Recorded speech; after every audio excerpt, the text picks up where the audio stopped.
there seems to be some sort of a historical tale that is repeated through many cultures of a great flood. I don't think there is an ancient religion that doesn't have a flood story. Right. There's no doubt that there was a flood. It's so interesting that people want to dismiss biblical stories. Joe Rogan has this conversation about a worldwide flood, and that every single religion somehow has this story about a worldwide flood. So make sure to watch till the end, because I have another video that will tie all of this together to help us understand why this proves that the biblical account actually happened. And I have a Bible verse that will tie all of this together. Let's get right into the video. The funny thing with Noah, man, is most people think they know what's in the Bible. But in reality, what most people know is what they read in the Golden Circle children's book of Noah. You know, they've never read the very few mentions that there are in the Bible or the other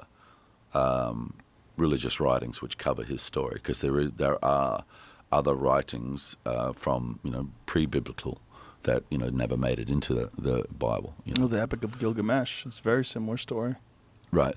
Yeah. Okay. There seems to be some sort of a historical tale that is repeated through many cultures of a great flood. I don't think there is an ancient religion that doesn't have a flood story. Right. You don't say, because I wonder if it really affected every single people around the world.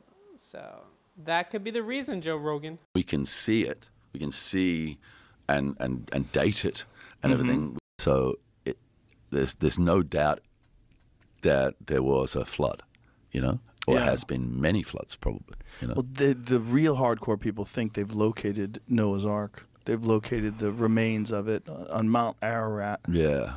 Yeah, there's this bizarre feature in the rocks that they believe is where and apparently it matches the Bible's description of the actual size of the Ark.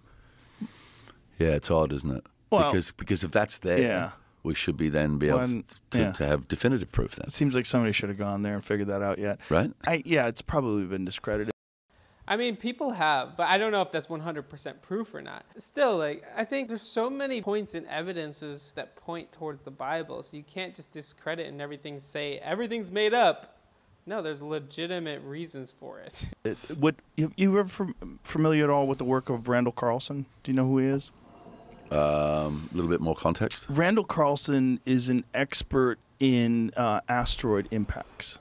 And he kind of specializes in this theory about the Younger Dryas Impact. Right. And the Younger Dryas Impact is somewhere around, they think there's multiple times this happened, somewhere around 11,800 years ago, and again, somewhere in the 10,000s. Right. That this is what happened that caused the end of the Ice Age. This is what caused the great flooding across North America. Right, and doesn't that date coincides with what would be the end of Göbekli Tepe, right?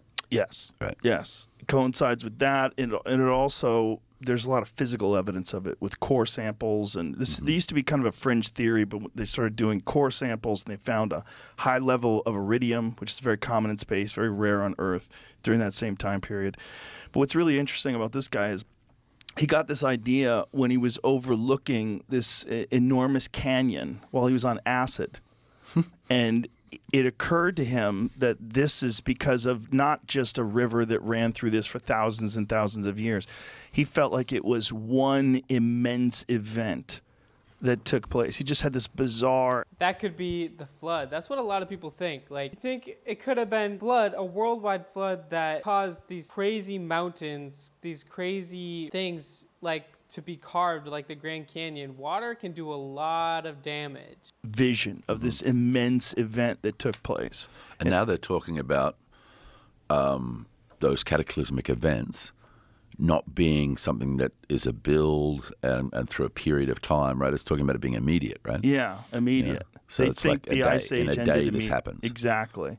Yeah, his work is absolutely fascinating. Very controversial, of course, because it goes kind of against the conventional idea of what happened with the Ice Age. But he thinks the Ice Age ended almost immediately, that something slammed into the ice caps, which were, at that point in time, between 1 and 2 miles high in a gigantic chunk of North America, and that these asteroids slammed into it, and that's where these features that you see, where it looks like, I don't know if you've ever seen some of the overhead features, but it literally looks like over massive amounts of space, huge water had risen. You know how water, when it goes over the sand, it leaves these kind of humps and ridges where the water had washed over?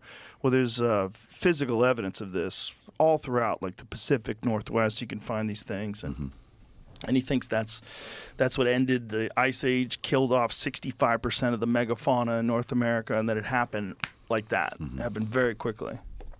Right. And that's the Noah's Ark story. That is it. That is the story, which is why it's so it's so interesting that people want to dismiss biblical stories.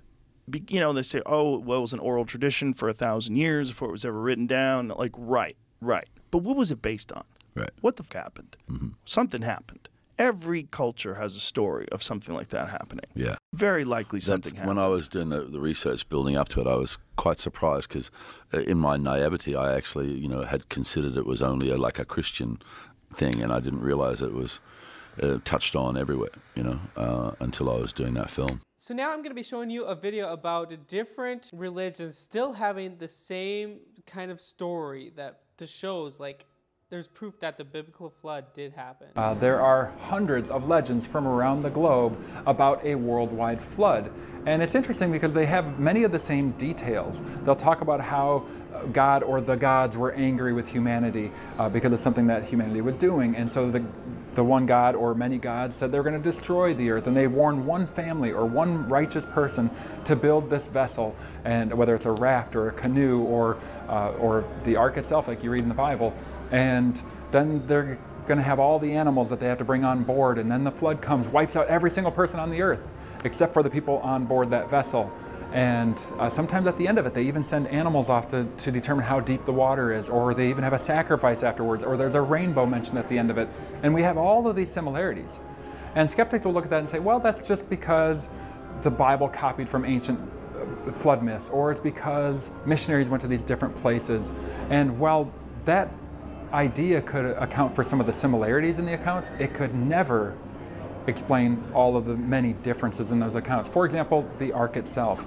The Bible is the only one that gives us a vessel that has the proper dimensions to survive and keep its passengers safe.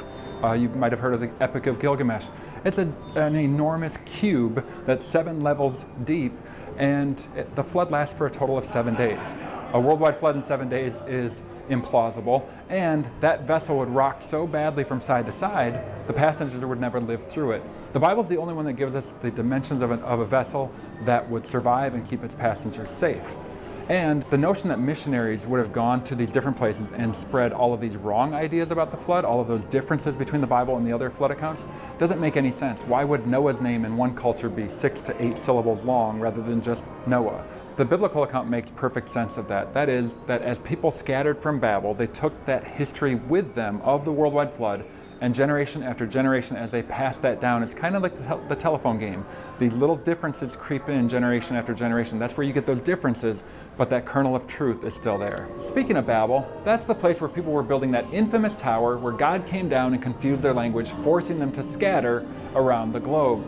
And did you know that we have... Yeah, so that's interesting. They definitely would have had that origin of there was a flood and they kind of changed it. The Bible gives you actually really good descriptions of how the ark could have survived, which is really good. So now I have a Bible verse that will tie all of this together. Genesis 7:6 says, Noah was 600 years old when the flood covered the earth. He went on board the boat to escape the flood, and he and his wife and his sons and their wives. With them were all the various kinds of animals, those approved for eating and for sacrifice, and those that were not, along with all the birds and the small animals that scurry along the ground. They entered the boat in pairs, male and female, as God had commanded Noah. So I think just everyone has taken from this biblical account. So guys, I encourage you to seek God, look for him, and know that he sent his one and only son Jesus to die on the cross for your sins so that you can be saved. So I encourage you guys to go to him today. Know that he loves you. In the description below, you can click the link to help you decide to follow Jesus for the first time. So I encourage you to do that. And guys, I'm trying to hit 20,000 subscribers by the end of the year, and I know we can do it with your help. So thank you for all the love and support. It means the world. All right, guys, have an amazing day. Peace.